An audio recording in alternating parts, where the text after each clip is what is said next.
Hi everyone and welcome to 1/6 Figure Focus, and you are very welcome to episode number 23 of Visions, a series of live streams that I do where every single episode I sit down with a different member of the collecting community and discuss the past, the present and the future of their collecting journey.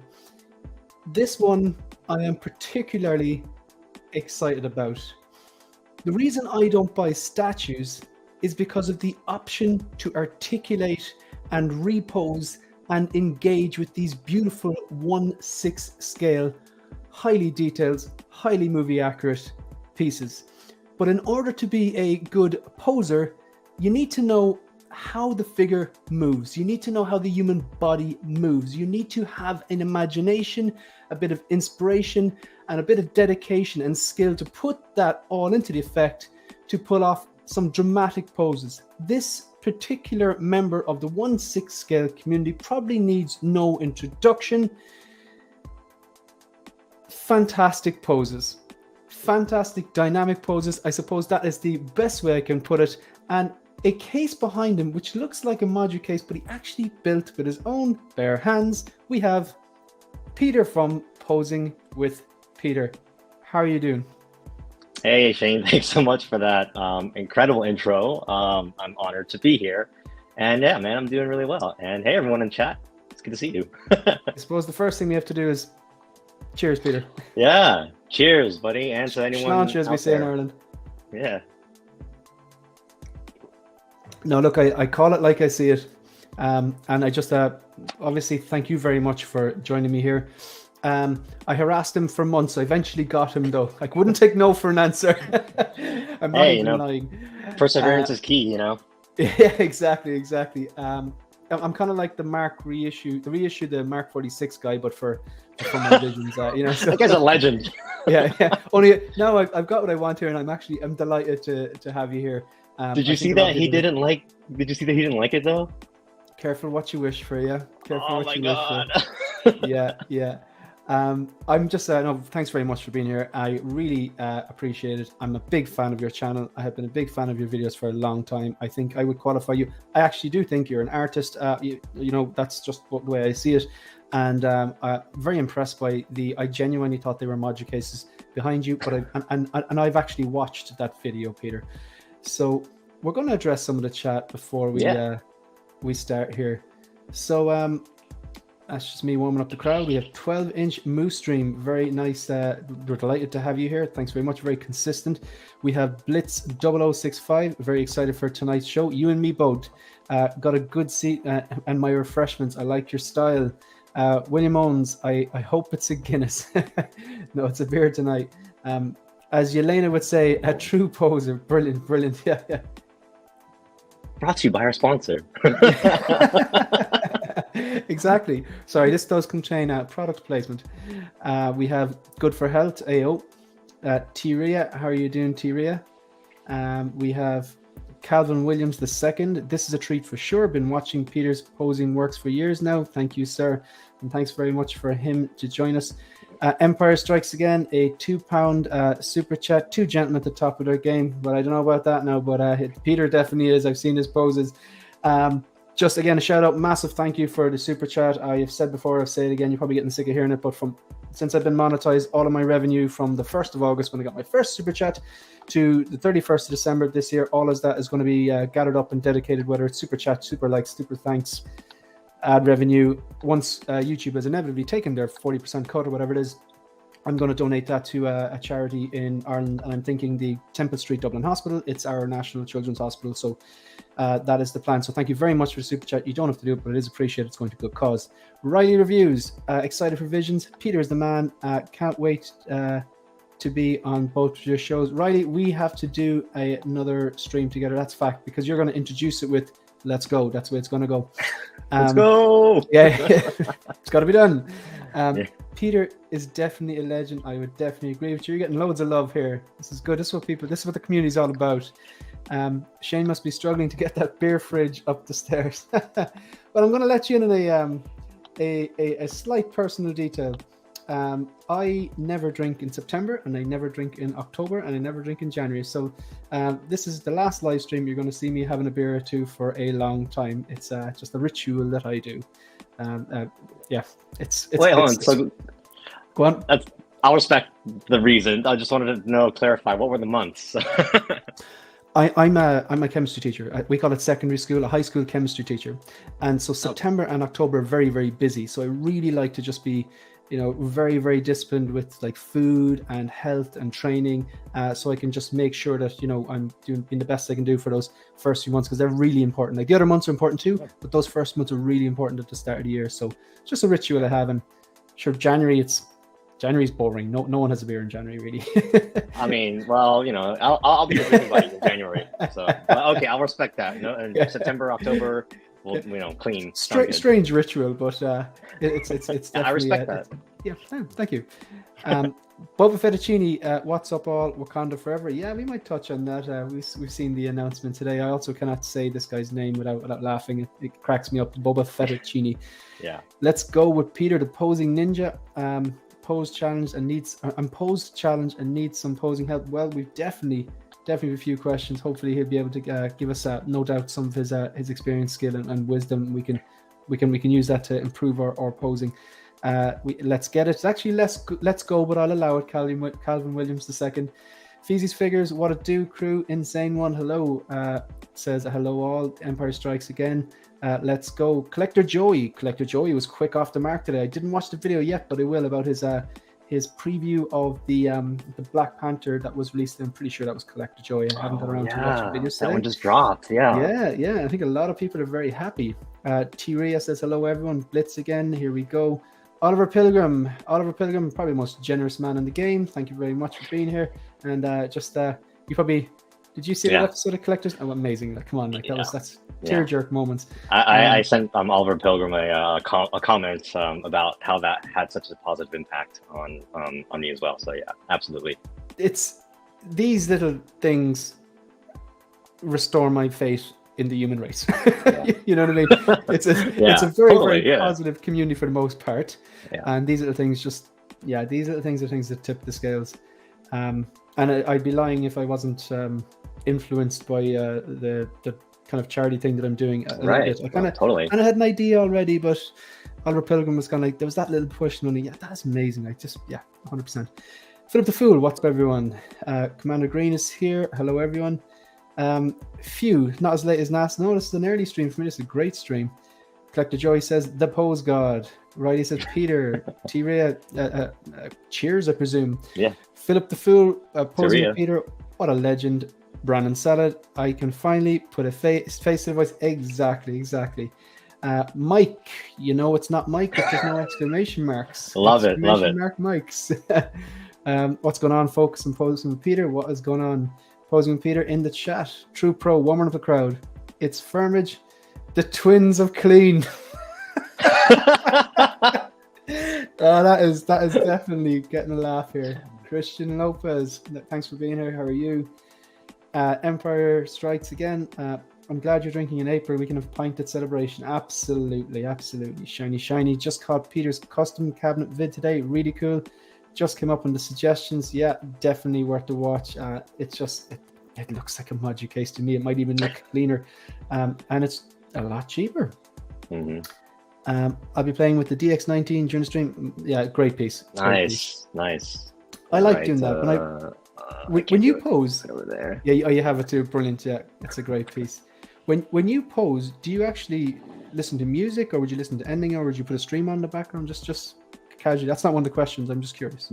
Sure. Yeah, it varies. I remember when I got Yondu, I was streaming, or not streaming. I was posing while listening to like the Guardians of the Galaxy soundtrack in the back. But nice. It's the best soundtrack. I know, right? Yeah, because it gets you. It really does kind of put you back into that place. Like when you first watch the movie, it kind of reinvigorate or re-energizes just your thoughts, feelings, and emotions that you went through when you watched it, and it kind of helps inspire ideas for the pose. So usually I'll have, I'll tell like the Google to start playing some music, or like the Dark Knight soundtrack or whatever it is, just to kind of get into the mood of it. Yeah. But not all the time. It just depends. Yeah, I definitely find if I'm reposing or if I'm photography, I will I put on some rock music, and I'll just like I'll put the figures in the light box, and I'll just start taking photos, and I just find it really, really therapeutic. And it's you really nailed it. Therapeutic was the word. Yeah, yeah. It's weird. It's just I do find it's because you know if you've had like I know a stressful day or something like that, and you're just like reposing, taking a few photos, and you get that nice shot, that little dopamine hit might be enough just to go, okay, I've decompressed now. You know, it's like you're kind of Did you sign tangent real quick? Did you watch the ILM documentary on Disney Plus yet? The ILM documentary? No, I didn't. Yeah. Okay, so then I'll not go too far into that. But there's basically a quick portion about one of the guys at ILM who kind of did the stop motion animation for the Star Wars movies, and he was talking about how the process, it's very therapeutic because he just kind of gets lost and in the zone, you know. It's kind of like that with posing figures for us. I completely get that. I'm gonna watch. That's Industrial Light and Magic, yeah. Yes, yeah. I'm gonna watch that because that seems right up my street. It's yeah. I used to years ago. I used to play in bands and stuff like that, and I used to use a drum machine, and programming the drum machine sometimes a bit like editing videos. Right. Like, you'll make a mistake, you go back and you fix it. It's a little bit closer, and eventually you get it. You're like, that's perfect. And then when the guitar sounds on top of that, it sounds really nice. That little dopamine hit, like, you know. But we're gonna get started, folks. We're gonna get started right. We're gonna throw you right in the deep end. So that means we've got a question for you, and I'm going to give you a kind of a fun question. I actually had a lot of fun putting some of these questions together. So I'm trying to ask you questions that I want to know the answers to, and I know that the audience is probably curious as well, but I'd imagine. But which figure in your collection that you have in hand now do you enjoy posing the most? And like, even if it's not, even if you can't narrow it down to one figure, you could maybe give a one or two, or even a type of figure. Like, what is there anyone that pops into your head going, oh yeah, that's so much fun to pose? Is it? I can't do it on this one right here. I think OG Mando. OG Mando. Pretty much between OG Mando and Beskar Mando. They're just so fun. I see the Beskar. Yeah, you've the Beskar posed with Moff Gideon, don't you? Right. Yeah. When during the season 2 finale, I think, when Moff Gideon and they start kind of battling with the Darksaber and the Beskar spear. But yeah, you know, just the Mando is just such a fun figure to pose because he has such a wide range of movements. You know, I mean, whether it's just a really subtle, casual walking pose to the blaster, like, you know, from the first 4 minutes of the entire show, where he kind of like does that side. Yeah. And like the John Wayne. Kind of John Wayne, you know, shooting from the hip. Exactly. There you go. Yeah, shooting from the hip. I believe, if I'm not mistaken, I think sometimes in the suit, it's John Wayne's son.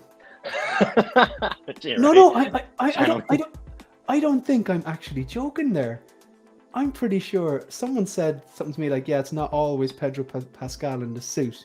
They said that, like, I think John Wayne's son is involved in acting somehow. And okay, that could be way off the mark in that, but I'm definitely going to look it up. Maybe people in the chat might be able to confirm or deny.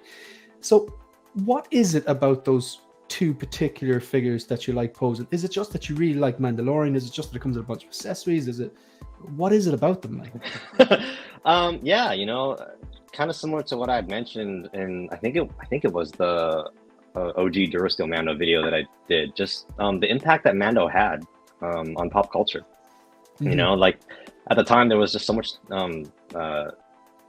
I guess the community was kind of divided, you know, in terms of Star Wars fandom with what happened with the sequel trilogy, but Mando just kind of brought everything back together. So, you know, my passion for that series, franchise, and the character, it lives and breathes through these figures, you know. And that's what's so great about Hot Toys, is they're able to literally take, you know, what we see on screen and just kind of rip it into 12-inch figure that we can see in our cabinet. So yeah, a lot of the joy of posing these figures for me is you know, really just kind of trying to recreate those moments from the show, you know. And so going back to, you know, just how he has such a wide range of poses that you can recreate from the show. We have so many episodes, and he interacts with so many different characters. You can have fun moments. If you have Jawas, you can have him being like electrocuted by Jawas. You know, I don't have them, but that'd be fun to do. Who doesn't enjoy electrocuting a Jawa? Come on, right.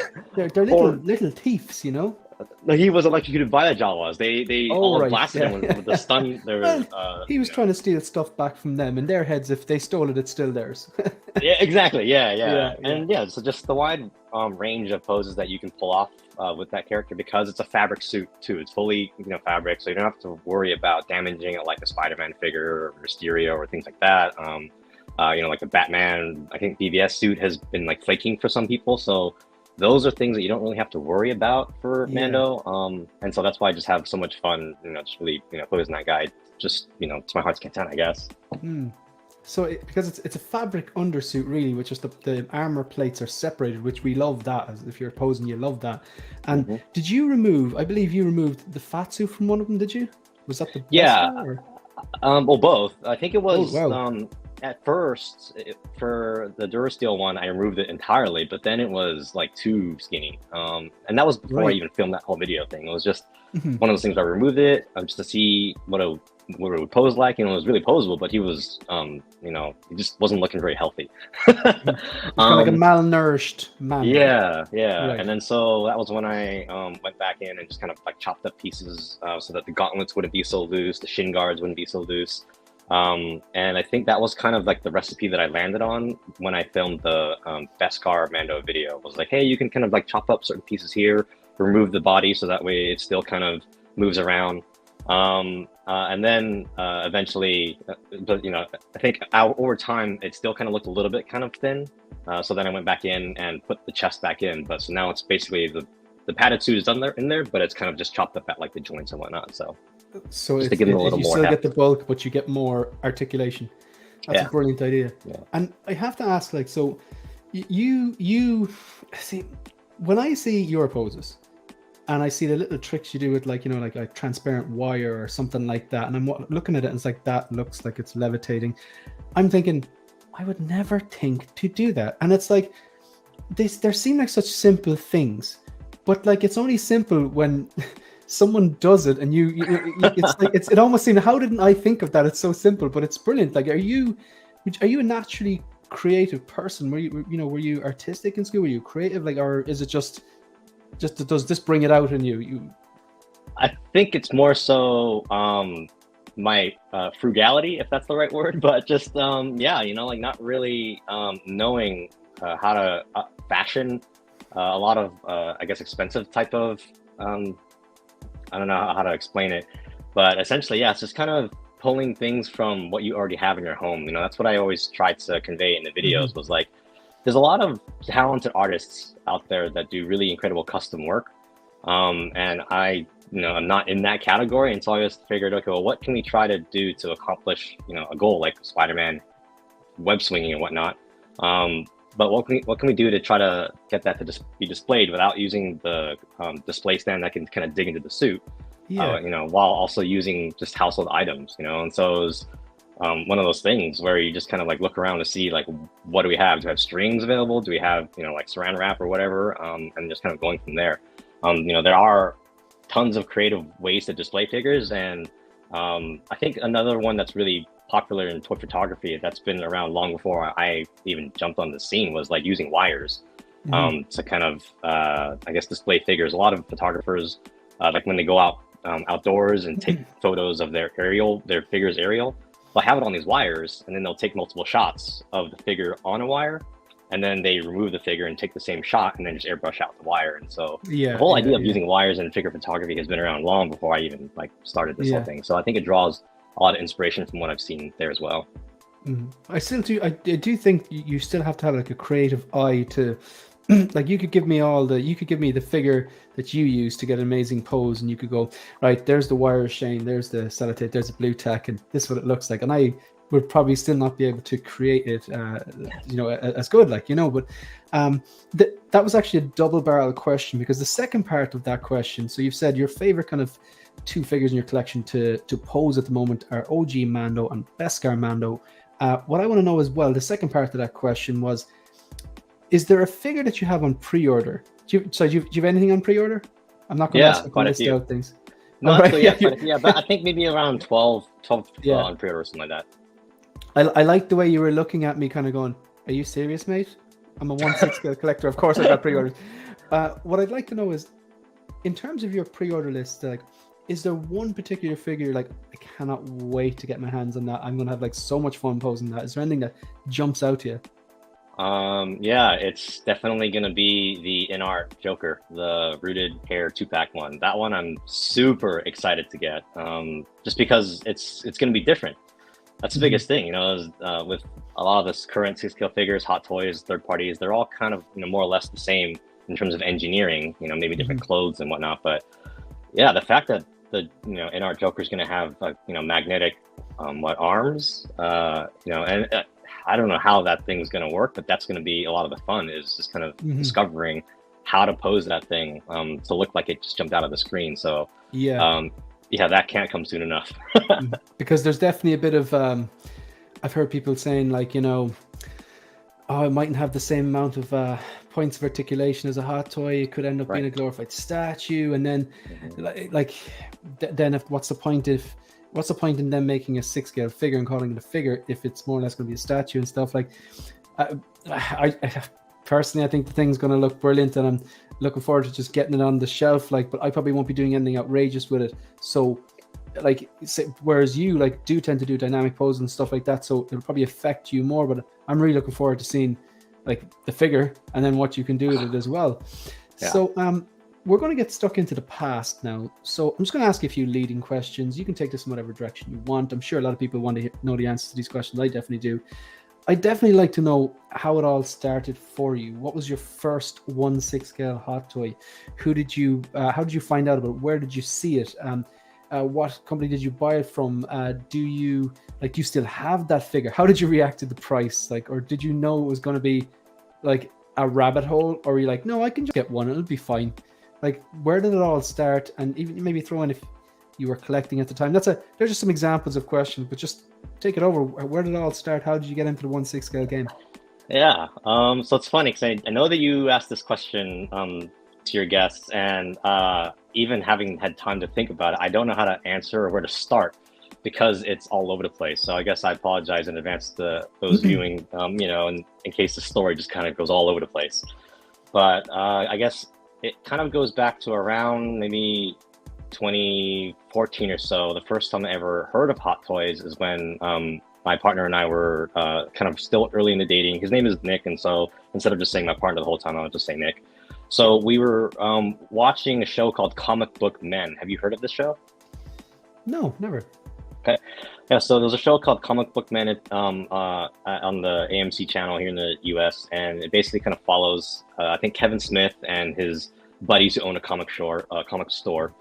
And they essentially Kevin Smith, Jay and Silent Bob is all right, cool. Yeah, he and his like crew buddies, they like have a comic store. I think I forget what it's called, like the Secret Stash or something over in, I think, New Jersey, New York. And yeah, it's basically kind of like a Pawn Stars shop where, you know, collectors and customers will come in and say, hey, I'm looking for this comic, or I'm looking for this figure, or I want to buy this, or sometimes I want to sell this. I want to sell this in my collection. And yeah, one of my customers came into that store and like was trying to sell a Hot Toy, and I was like, what is a Hot Toy? And Nick at the time, Nick is the one who, he was really into comics and knows a lot more about these things. And so he was like, oh, those are like really expensive, like $300 or $400 figures. Like, you know, like they're really highly detailed. And I was like, oh my God, that sounds really expensive. But yeah, I was just impressed. I didn't know that toys and figures were, you know, of that caliber at that time. So then that was just the first time I ever heard of Hot Toys. So then fast forward to, I want to say it's around. And sorry to interrupt you. Does Nick collect as well? Like, do you collect together, or is it like, sorry, so you both kind of, you're on the same kind of wavelength of like, right, you know, we're collecting 6 scale figures, Hot Toys, and you both decide what to get, or does he have pre-order separate, or do you know, how does it work? Yeah, exactly. That's fine. It's natural. That's a natural an evolution of where we're going in this topic. This morning, for example, we were talking about the Black Panther that just got announced, you know, in terms of like who's going to pre-order that, are you going to do it, this and that, and we'll get to that. Yeah, sorry, I completely cut you off. Continue on. No, it's cool. Yeah, but yes, so he does collect now, but at the time we weren't really collecting much other than like Funko Pops. You know, those were affordable, $10 and whatnot. So it was around the time that Winter Soldier had already come out, and he's a huge fan of like Captain America, Bucky Barnes. He has like all these Marvel omnibuses. They're really thick comic books. They're really heavy. And so when the Winter Soldier came out, I knew that he really enjoyed that movie, and so I was thinking, okay, well maybe I want to try to get him something a little bit special for his birthday. And so the first hot toy that actually ever joined our collection was the Strike Suit 2-pack. I think it was the like the Stealth Strike Suit with Steve Rogers 2-pack, and I bought that for him as a gift for his birthday. I was kind of calling local comic stores around because I didn't know about Sideshow at the time, and so I was just calling comic stores and say, hey, do you have this like Hot Toys 2-pack? And found one locally, went there, bought it, and I remember specifically when I gave it to him for his birthday, he was actually upset. He was kind of angry because of how much it cost. At the time, right, okay. I was like, I was like, hey, happy birthday, here's this gift. And he looked at it and he was like, what is this? I was like, it's Captain America. Like, it's like your favorite character, right? Like, it's from the Winter Soldier. He's like, no, I know who he is. Like, why did you get this? What is this? This is so expensive. And I was like, happy birthday. And he was like, no, return it. It's too expensive. Well, I didn't really have too much attachment to the character because my experience with Marvel was more so the MCU. I didn't really know much about them in the comics other than who they were, but I didn't know like their past and all that stuff. But I knew it meant a lot to him, and his first initial reaction, he was kind of upset because of how expensive they were.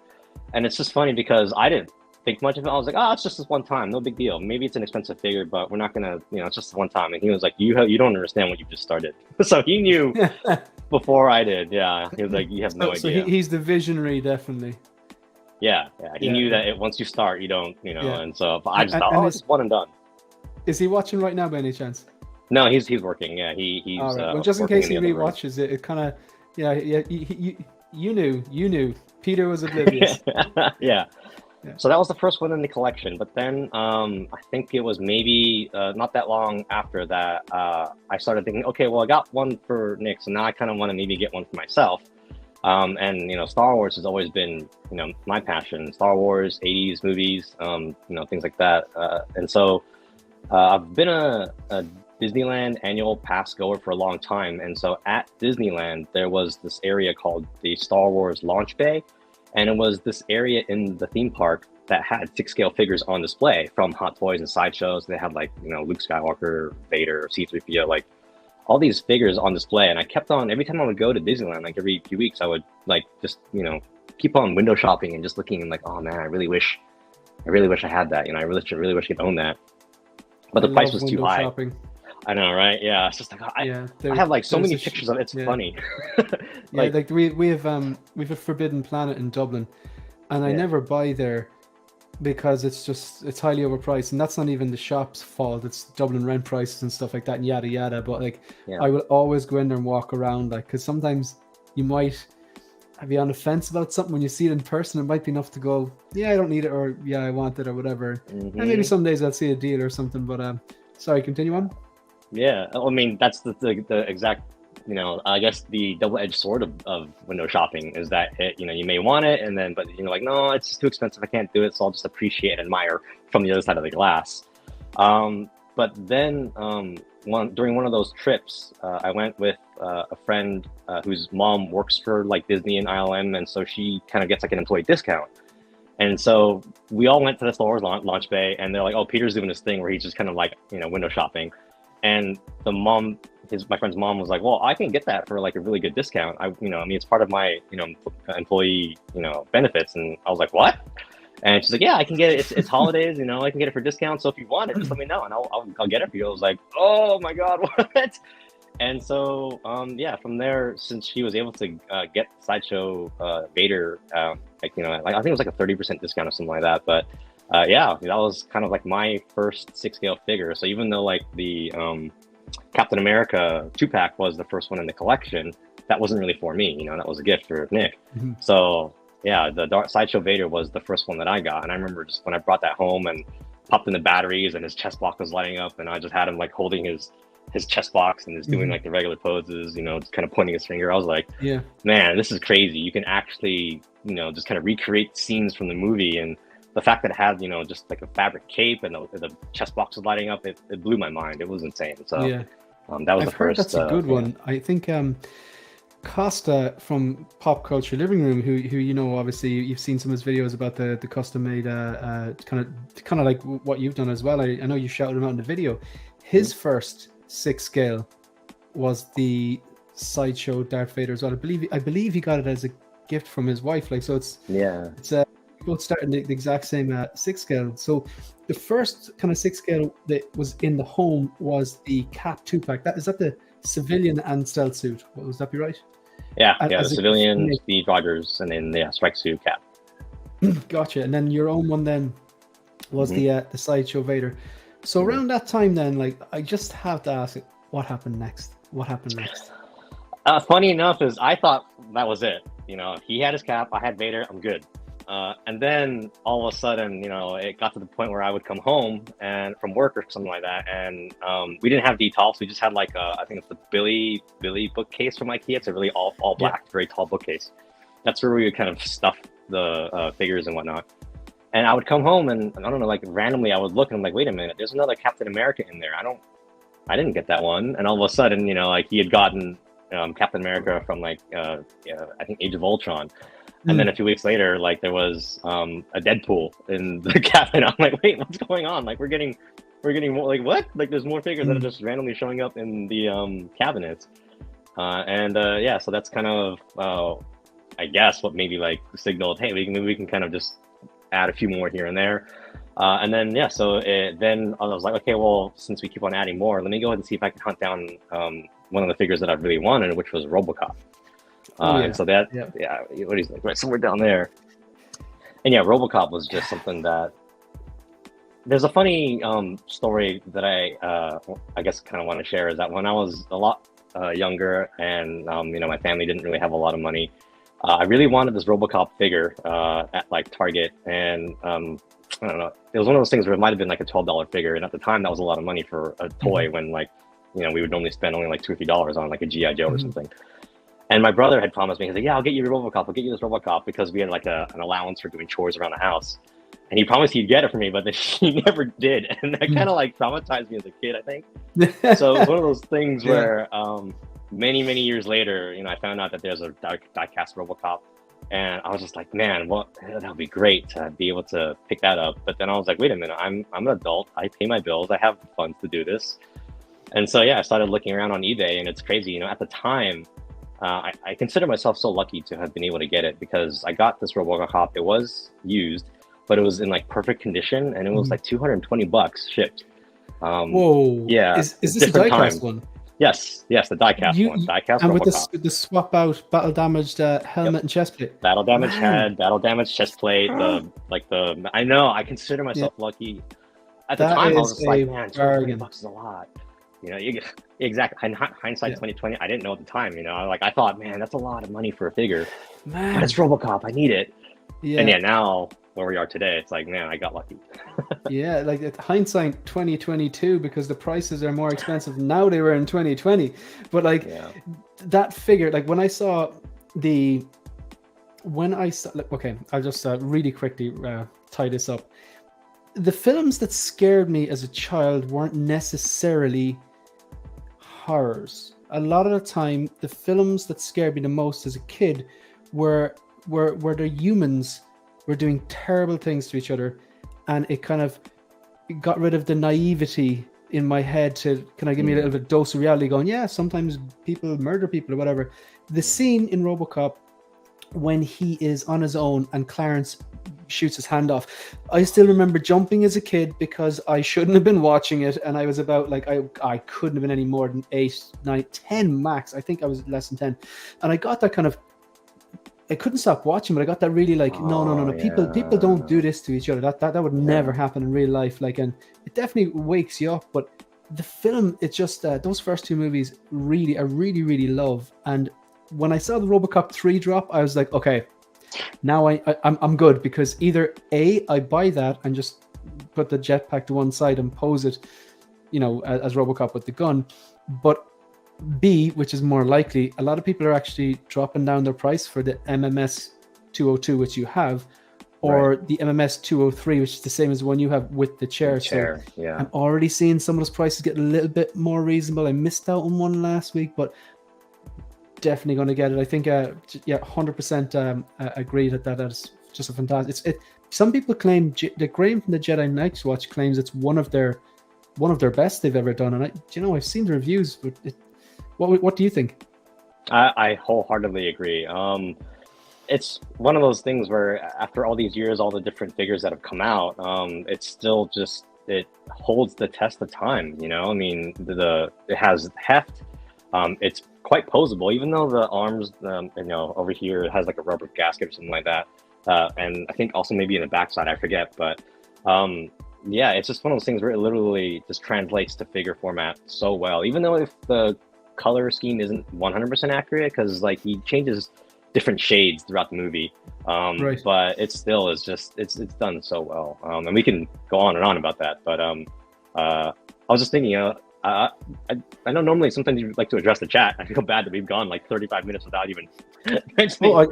Thanks for keeping me on task. I was about to say, because there's people watching this apparently. I'm going to click into some of these chats because I'm very lucky. The chat is actually amazing. Therapeutics, definitely the word. These streams and reviews and stuff, just about figures and very chill and calming. Man, appreciate that. And I would definitely agree with you. Question for Peter: do you ever go back and repose your figures in a previous pose you had liked before the one that you liked, and any frustration if you can't get it just the way you had it before? Oh man, this guy, he's onto something. Seriously, shout out to I always wondered too if it's Mike Faella or Mike Faella. I don't know if it's like I asked him the same question, and he spelt it. I think it's Mike Faella, because he spelt it. Yeah, he spelt it all right. So okay, yeah, cool. So do you ever go back and repose figures in a previous pose you had before that you liked? Yeah, I would probably say the walking pose with this. I don't know. It's hard to do over here. This one right here is probably my go-to. There was actually a time where I think maybe like 80% of the figures in my collection were posed in the walking pose, and then Nick teased me for it. He was like, "Why are they all walking?" And I was like, "Oh my god, I didn't realize that's gas." Yeah. So that's definitely funny. The walking pose is my favorite one, because what's so funny is that even though it's the walking pose, people walk differently. They have different types of strides depending on how, and that's why it's just really fun to be able to try to get that same pose, but portrayed differently per character. And any frustrations you can't get just the way you had it before. Probably the bigger figures like Thanos. Like Thanos is one of those things where, like, I feel, oh cool, I dialed in the pose, and then I try to do it again, and he's just like awkwardly all big, and I'm just like, no, that doesn't hit right. So probably Thanos. Cool, good stuff. I'm just gonna. Mike Fayella was saying, yeah, it's his grandson. I thought there was a connection. It's John Wayne's grandson is sometimes actually in the suit, and sometimes Pedro Pascal. So I would like to know, was it him who did that iconic kind of shooting from the hip kind of scene, or was it Pedro Pascal? Tell us how you really feel about Jawa, Shane. Yeah. I recently removed the fat suit on my Beskar Mando. Thanks a ton for Peter for the video and the inspiration. I did watch that one. Yes, I agree. Boundaries and limitation drives creativity. Any chance I could send Peter a figure and have him pose it for me and send it back? Business idea. More on that later. That'll be in the future. We'll talk more about that later. Interesting. Love Comic Book Men. 12-inch Moose Stream just says Kevin Smith, and that's enough. Comic Book Men is awesome. Lodi NJ, I think. Tiria, I keep revisiting Peter's Hot Toys Collection Tour 2022 video. The explanation and storytelling behind the poses are amazing. Are there any plans to make a new one with an updated display? Possibly. I think it's I'll probably do that once I get all the Marvel figures posed up in the details. I'm still working on that right now. I think I only have one detail posed up, and I need to work on the rest of them. So that's the project that I'm going to be working on over the next, I don't know, a couple of weeks, couple months, I guess. It's a very slow process, as you guys have noticed. I only tend to put out videos like once every few months. I wish I could do more, break the internet. They break the internet and they get the views, man. You're dead right. Like, it's quality over quantity. You're I think I'm the other end of the spectrum. I'm just like, out. But yeah, you have very great videos, like, so. Thank you. So with that, there's something coming. So is that what you're saying? Yeah, I think it's. I think I even mentioned in this video. I was like, hey, my details are empty right now.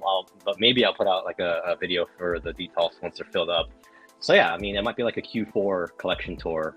Just kind of once I do manage to set them up, and then kind of explain like the ideas, and inspiration behind the pose. I just haven't decided right now if I'm gonna just revisit a lot of the same old poses, or if I'm gonna like come up with new ones. That's kind of where I'm at right now. Just figuring that out. Excellent, good stuff. $10 super chat from Boba Fettuccini. This is an especially awesome visions. Thanks for having Pete on, Shane. You definitely don't have to thank me, and thanks for being on, Pete. Pose on. Thank you very much, and of course, thanks for being here, everyone in the chat. Seriously, thanks for being here, and thanks for the super chat. It's going to a good cause. Banta Boy, I get high off my Hot Toy purchases and pre-orders. It's the dopamine hit, man. It's the dopamine hit. How's it going, Shane? Glad to see you on here, Peter. Love your videos. Good stuff. We have Deadpool Red Suit. Good evening, all. Good evening to you. Good for health. My first 6 scale was Boba Fett DX with the Sarlacc. That's a great one. Good for health. Got it from Boot and Frankensons, and I told the guy I get the Sideshow Fett figure, and he said, "You mean the Hot Toys one?" All right, so got it from a Boot and Frankenson. I told the guy, "Can I get the Sideshow?" Oh, you thought it was a Sideshow, but it was actually the Hot Toys one. That's the Sarlacc is a Hot Toys, isn't it? Yeah, it is. Yeah. Deadpool Red Suit. My first Hot Toys with the Harley Quinn with baseball bat and suicide. That's a great figure. I don't have it, but it is great. Copper, how are you? It's Firmage. Peter, now that you have changed from Detolfs, how do you pose your figures that are flying now like Superman? Is it still on a clear rod, or is he attached to wires or standard flight pole? Oh, so for the Superman pose, he's still on a string. Yeah, he's just got the same. It's the same. I think it's in the aerial pose video that I put out in terms of using like a string and then having like a little paper clip or metal hook like kind of in his back. It's the same thing. I think on that video I had him like hooked through a string through the hole on top of a Detolf and then just kind of tied to the wall mount up there. And here it's the same thing. It's a black string tied to a paper clip in his back and then routed up to the metal frame behind him. Excellent stuff. String. Tootie, hey Shane, hope all's well. Happy Friday. All good. Happy Friday to you. Hope you have a good weekend. Stephen T. Peter, great DIY video on the display cases. It looks so clean. This is why we got him on. It's the what we called there? You're on the Clean Twins or something like that. Yeah, that's right. It's funny. Just off work. What's up, chat? Peter is the GOAT. I agree. Seifel says hi. And I think I'm up to date with most of these Feezy's figures. Thanks for thinking of us posing with Peter. Good stuff for the. I presume that's about the display, which I think. I think it was when I said hi everyone to the chat. I think because we were like getting really into our conversation, and I was like, "Wait, there's people in the chat. Hello." Yeah, there's people watching this. Hi, Peter. Nice to see you in the stream. Hope you're making more posing videos. Ralph, Polar Ralph says, "TGIF collectors, 4 hours left on the Coca-Cola machine. Don't sleep." I like the positivity of the channel. Thank you very much. We definitely appreciate that. And then Love tried to copy some of Peter's poses. Notice I say try because they never turn out so good. Practice. That's good though. That's it. You gotta just keep on doing it. Good stuff. So we've kind of established how it all started. So before we move on to before we move on to the present, I'm just going to ask you another question, if you don't mind. I want to kind of pick your brain a bit. So, which one do I want to go to next?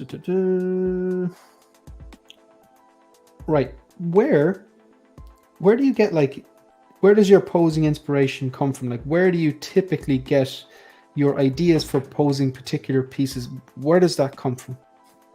Probably first and foremost is the source material. So if it I think the first one I did was Neo, and The Matrix was just one of those movies that changed my life. It was one of those things. Coming out of that movie was just a completely different experience. And so, yeah, when it came to posing like a figure like Neo, it just kind of stemmed from watching the movie and then being able to have this incredibly lifelike, like hyper realistic, detailed figure in my hands, and kind of wanted to see, can I try to recreate, some of these iconic poses, whether it's just like the poster pose or the bullet time pose, or the rooftop pose and cartwheel and things like that. And so a lot of the inspiration comes from watching the material. Like I'll go back and rewatch maybe some of my favorite episodes of The Mandalorian. So the pose with Mando, Beskar Mando, and Moff Gideon, I went back and rewatched their little fight scene. It's only like a 2-minute fight scene, but there's so many different poses done within that, in terms of him blocking with the Darksaber with his gauntlet, kind of shoving the Beskar spear into Moff Gideon, even this thing where he kind of like does this like wide stance and then does this like wrist launcher. There's so many fun poses if you just kind of like watch it almost like frame by frame. And so that's where a lot of the inspiration comes from, is just trying to recreate those poses to kind of have like a snapshot of that episode or that film. That's kind of where a lot of it comes from. And then also, of course, if it's not in the source material from the show or movie, then Googling images like fan art, poster images, and then of course the Hot Toys bloggers. We got to give credit to the Hot Toys bloggers. They're the ones who kind of come up with a lot of these poses like to begin with. So I don't remember which one it was. I think it was maybe Alex Brooks. I hope it was him. I feel bad if I'm giving the wrong person credit, but I think he came up with the pose for Justice League Flash, kind of doing this thing where like he kind of has his like, he's hunched over really, really low, and he's got his leg really bent like a 90-degree angle, and he's looking completely up like he's ready to just dart. And I remember at the time people were accusing the Hot Toys blogger of cheating the pose. They're like, oh, they photoshopped it, like this Hot Toys blogger cheated the pose and completely like manipulated the arms and hands to make it look like it can pose like that, but the figure can't pose like that. And there was like an actual kind of heated debate among the community at the time. And so I remember when I got that figure, I was like, oh my god, I know. I can think of a million other things to do and like comment on a blogger post to just cut him in two after. I just know. Sorry, go on. Yeah. Sorry, continue. Yeah, we both share that mutual frustration about how sometimes those arguments can really be so trivial. But yeah, that was the talk at the time. Was like, oh, this blogger cheated it, and they're trying to mislead you in advertising. And so when I got the figure, I tried it, and I was like, you can do it. It's not that difficult. It's just one of those things. You just have to be patient with it. And so, so that. I digress, but that's just kind of like giving credit to the photo bloggers from Hot Toys that come up with awesome photos and poses that draw inspiration that then help us kind of, create these kinds of things for our own displays. Oh, hello? No? Hello? Oh. Did I freeze? Hello, because hello? I think you froze. Lost everything. Yeah, I think you froze for a sec there. Yeah, I think my internet dropped a bit there, and yeah, now I'm back now anyway. So sorry, you were talking about the inspiration for the poses, and you're giving credit to the bloggers. Yeah, pretty much. Cool. That was it. So we're gonna move on to the present now. So I'll just ask you like a few basic questions. One is like, do you have an idea? So obviously, like one of the questions I was going to ask you is how do you choose to display? But you obviously have your custom made kind of a custom module case style display case, and you still have details. So. And you're saying that they're empty because I've watched that video, but like, do you know how many 1/6 scale figures you're at the moment? I didn't prior to watching some of your interviews, because I think I was one of those things where you're taking notes. Yeah, I was like, oh, he's probably gonna ask. Oh man. Yeah. I normally, and that's the thing, Nick and I don't really keep track, or maybe he does, but I don't. It's one of those things where we don't like boasting about how much we've spent on these figures or how many we have, like I don't want to put that on the thumbnail in terms of like, thousands of dollars of figures, or like it's one of those things we never really kind of it really didn't matter. But since you've been asking your guests, I went back and counted, and I think it was around like 100, a little bit over 100, like 105 or something like that. Oh well, so you obviously you don't have everything displayed, obviously, because you mentioned the details are empty at the moment. Yeah, and the reason when I made that video, but not anymore. They got like a bunch of figures are just kind of like in their straight like stay up pose. Yeah, I just took him out of the moving boxes, shoved him in the. You went full on like museum pose. Yeah, I'm like, I'll leave him like that until I get to them. So yeah, do you know what you should do? Pose. You should do like a little skit video going, you know, it's my new collection tour. I'm really excited to show you these poses and just go through them all. And they're just like sardines straight up and down, like the soldier dolls you can get. That'd be hilarious, man. Yeah, hey guys, check out this awesome pose. Yeah. You know, it's like not everyone can get this. I got this inspiration from the source material. That'd be funny. I would totally watch that skit. But like the reason I kind of asked the question is just to kind of get an idea. It's not like, you know, like I don't want anyone to flex or anything. It's just like I just kind of want them to kind of go, just get an idea. Like, are you the collector who's kind of like, you know, you're starting out, or are you kind of you've been doing it for a while, and obviously been doing it for a while, or you're kind of like some people I've heard like the idea I've had for sustainability. Like I'm big into, I want to continue to collect. I don't want to get burned out, because I had Brian Fontaine on last night, and he spoke really honestly and openly about like collector burnout, like, you know, like and you know, making sure you can pace yourself and stuff.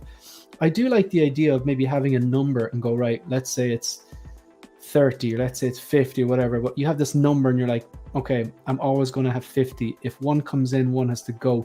I thought maybe just like an idea I was throwing around in my head going for the future. Maybe I'll have to do that if I want to maintain a, you know, 1 or 2 pair of detail type of look, like, but it's just something I thought of. So at the moment, so you've around 100-ish. You obviously have the case displayed behind you. You know, in terms of like buying practices and stuff like that, would you like have like a, you know, a favorite reseller, or would you have like a favorite retailer, or would you, I'm not asking you who it is or anything like that, as in, do you kind of buy from different people? Do you still pre-order? I presume you don't dopo, or do you like, do you have a kind of a, you do, so do you have a strategy? Yeah. Or how do you manage your collecting in the present day currently, like, or is there any system, or is it just like, I want this? That's pretty much it, and it's not, I don't think it's a sustainable model. You know, some people you know, are a lot more I guess detail oriented when it comes to what they collect, how many they do, you know. For us, that's kind of partly why we moved, you know, is that, you know, we were just constantly pre-ordering figures that really meant a lot to us, but we only had a tiny apartment and couldn't display all of them, and so we would just kind of put them in boxes, because we don't really sell our figures, you know, and all of the 100 or so we have, I've only sold 2 figures, and so it's one of those things where we just kind of try to collect based on if we have an emotional response to the source material. So like, for example, you know, Shang-Chi, I think you didn't really, that movie didn't click too well for you, and which is okay. It doesn't have to click for a lot of people. Although it was worth, I would have paid the 10, 15 euro just to see the tram scene. Like, oh yeah, that was an awesome fight scene. That was amazing. Like that was, and I still would go back and watch it. Like I didn't, it wasn't like, say, maybe like the Eternals, which really fell flat for me, but yeah, it wasn't, I'm not the biggest lover of that film at all really, but sorry, continue on. Oh no, yeah, I don't even remember where I was going to go with that. Oh, in terms of how we go about pre-ordering, how we choose. So yeah, you know, we for the most part we pre-order, this is, I hope this doesn't get too spicy, but yeah, we mostly pre-order from Sideshow. That's kind of been our main choice for the longest time, mostly for the customer service. You know, I know they get a lot of flack for various reasons, sometimes justified, but you know, everyone collects for their own reasons. Sometimes people are looking for the best deal. Sometimes people are looking to get it like, you know, day one from Hong Kong, and whatever the reason is. For me and Nick, our priority is more so the customer service and the ability to exchange parts if they're not working. To give an example, the Far From Home Spider-Man, the red and black suit, that one I, you know, pre-ordered from Sideshow, and then maybe I want to say like 2 or 3 months in, the eye popped out, like the magnetic part that keeps the eye in place popped out. And you know, and so it's like, oh crap, like I can't even like put that thing back in. There's no way to really glue it back together. And so I reached out to them and I was like, hey, I know this is beyond the return policy, but is there any way you guys have any spare parts to be able to send me a replacement? Just the head, you know, you don't have to send me spare eyes, just the head. And yeah, they're like, yeah, no problem. We still have some spare bodies, so they just sent a free head, you know, like, and so fair. That kind of level of care. Yeah, and so we have so many replacements. The reason why I have the DX19, is that the one, the Batman? Yep. Yeah, the first one that I received right out of the box had a cracked ankle joint. So I emailed them and I was like, hey, like this one has a cracked joint. I'd be happy to send back the original body and then just get a new one. Everything else in the box is cool. I don't need a whole exchange, just the body. And they're like, oh no, we'll just send you a new one. Don't bother sending back the original one. And that I was like, what? Like I can keep the original? And it's one of those things where sometimes they do that. Sometimes they require you to damage or like smash the old one. I don't know what their rules are, but it's that kind of service. This figure will self-destruct in 5 minutes. Yeah. So I've heard stories like that. Like people had to like burn their figures or take a hammer to it. And I'm just like, no one does that. There's no one does that. Like I've seen some people do it. I saw someone. He threw one of his figures into a fire pit and put it on Facebook, and was like, "This is what Sideshow was asking to do." And then I think they like responded like, "We don't want you to do that because that's dangerous." Yeah, I'd be like, it's straight on eBay, has cracked joint. Oh no! I mean, that's why I'm lucky enough to have a second one because of that. But going back to the how do we go about which retailer we choose and how do we go about ordering? It's more so we just talk about it. Like the Spider-Man figures, I'm having a conversation about which ones do we order, with the base, without the base, Toby, all of them, and I was like, well, how about I pre-order Toby without the base because I don't really need to spend that extra $150, $200 on the base. Yeah, I'm the same. Yeah. Yeah, and then he's like, okay, cool. Then I'll pre-order Andrew, and so it's kind of like a joint, teamwork kind of thing where he'll pre-order some stuff and then I'll pre-order other ones. He generally does a lot of the Marvel stuff, but because he's more the Marvel collector, so like a lot. I think all of this is are the ones that I bought from various places, eBay, Sideshow, wherever. And Nick, mostly all the Marvel figures, a lot of those are his. So all the like Iron Mans, basically all of the Marvel ones. I've only done a few, like the Mark 6. That's my first Iron Man figure, and that's the one I pre-ordered. Same, I know we share mutual admiration for that figure. RoboCop as well, the Batman type of thing in art. Yeah, we're definitely on the same wavelength. But so I continue on. Yep. Yeah. No, but that's just a long story, drawn out in terms of the short of it is that we just talk to each other about which ones we're going to pre-order, if we're going to pre-order it, and then go from there. Yeah, and I totally get the Sideshow thing because I tend not to. I don't like kind of like bashing companies at the same time. I don't like endorsing companies. It's kind of like usually just somewhere in the middle, pros and cons of every different type. But I have had that experience with Sideshow where the Mark 47, it's famous for the magnets. The glue to the magnets is often a bit weak, and they were just like, just take a photo. The panels came off because the magnets had come off, and they're just just take a photo, send it on, and they just shipped it out 2 or 3 days later. Or another time, the original trilogy Stormtrooper came and it had everything was perfect, but for some reason it had Sith Trooper on the base. Oh, right, the nameplate. No. So like they sent me a replacement for that. It was perfect. I was like, that's not a Sith Trooper.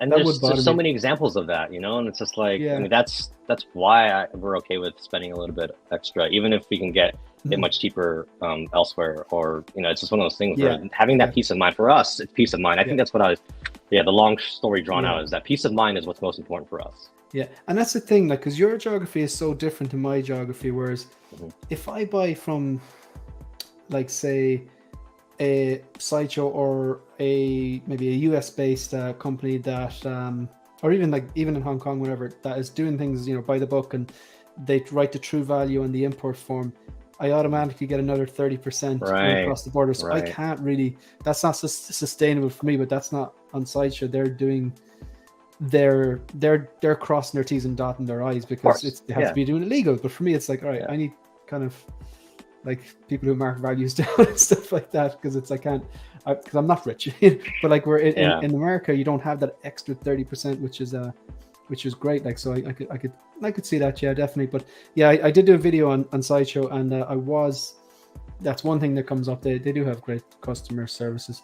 I know that they're a bit in the spotlight now, but I don't want to talk about that. So that's a whole nother topic, a whole nother chat. Whole nother topic. Another time. What was it that Maz Kanata said? Like, that's a good story for another time. I think when they're like, how'd you get this lightsaber? Oh, good story for another time. And then they never go back to it. I'm just going to address a few of these chats. So Riley Reviews, question, Peter, will you be interested in the in-art products? I see Joker behind you. You need another 2 rooted. He actually has it on order. You must have missed the start of it, Riley. He's got the in-art Joker 2-pack rooted hair on the way. So yeah. Ben Thomas, my favorite Canadian. Hey everyone. Hey Ben, how are you? Boxed N, when the 2.0 figures come out, do you or Peter feel the need to upgrade? I take it on a case-by-case basis personally. Yeah, that's it. Like, it would have to be a drastic update. Like, I mean, I don't know if they reissued the Mark 6, which is a good example because it's common to both of us. I don't know. It would take a lot for me to upgrade personally. It would have to be something like unbelievable. But yeah, case-by-case basis for me. What do you think, Peter? Same thing. I've always, kind of been on the side that, reissues in 2.0 are a good thing. I know it's a very divisive topic among collectors in the community and whatnot. But yeah, I've always just felt that reissues in 2.0s, can not only help the profits made from, those kinds of projects can not only help fund the, more expensive, riskier things like Vulture or the Starfighter and whatnot, but it also gives newer collectors a chance to kind of, go back and get some of these figures that were sold out. And also, yeah, even gives some of us who have been collecting a long time to get an upgraded version. So like, the RoboCop that's coming out with a different paint scheme. I haven't pre-ordered that one, but I might consider it, even though I have the one down there. I still might get that one. So I'm waiting for that one's like the final product when it actually comes out in a year or two or however long to decide if we're going to get that. The Black Panther that just dropped, this 2.0 upgrade from the Civil War suit, we were really excited about that. And yeah, like, I right before this live stream, I think the link went live over on Sideshow, and so I sent it to Nick, and I think he's going to pre-order that. So same thing with Mark 46. That one I kind of jumped the gun. I thought the Mark 46 and the strike suit were going to be going up on Sideshow soon or something, and so yeah, I kind of got dragged a little bit for jumping a gun on that by saying, hey, it's going to be affordable, and everyone's like, affordable where? Like, what are you talking about? I'm like, oh, I kind of figured it would go up for pre-order, but that was my fault for kind of jumping the gun on that. Right. This is an interesting question. Mike Fayella says, question for both of you. How long do you typically spend in a pose? Have you ever had to abandon a pose out of frustration? I'll take that really quick because I know exactly what I'm going to say here. I typically don't abandon them. No, you're right. I would abandon sometimes. I wouldn't get frustrated. I just pose it, and it depends. Sometimes a pose could take 10 minutes. Another time it could be tweaking. It could take a half an hour. But like, I typically take my time in it because I'm enjoying the process. I'm listening to a stream or I have music on. I'm just chilling out, like maybe drinking a beer or something like that. So it's really slow, and I enjoy the process. I'm not in a rush to just get a pose to stick on the shelf. I have to engage it a bit, and just because I know the more time I spend on a pose, the more natural it will look, the type of pose that I use personally.